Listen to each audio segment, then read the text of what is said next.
before, it will grow gradually up to...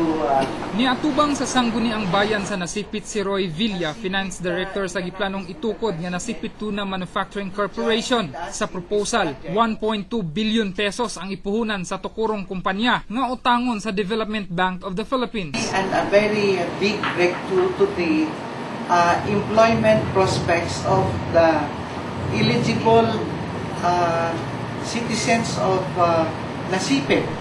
Hangyo sa mga mupuhunan ipagamit sa LGU ang 62 ektaryang yuta nga deklaradong economic zone. Usa ka dekada na ang nilabay, gilauman nga mumugna kini og 1,100 katrabaho kung matukod ang kumpanya. Tun-an sa sangguniang bayan ang sudlang kasabutan. They're too brazen enough to dictate to us in 30 days. So, on my part, I would not say that in 30 days, mahimo na gyud namo tanan kay interesado ang nasipit LGU sa proyekto nga gituuhang mudugang og 177 milyon nga kita sa lungsod kada tuig. Nangayo og background sa grupo nga monegosyo og probisyon sa sudlang kasabutan ang sangguniang bayan nga wala pa nila nadawat. Sa Agosto naglawom ang buot mububo og puhunan nga makadawat na og desisyon sa LGU nasipit.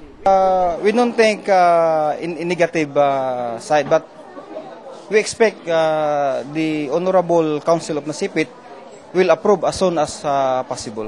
Sa pagkakaron, wala pa'y nadawat nga letter of intent ang Nasipit LGU. Gipasalig sa grupo nga ila kining mahatag sunod semana uban sa gipangayong dokumento sa sangguniang bayan. Rog Cultura, Patrol sa Caraga.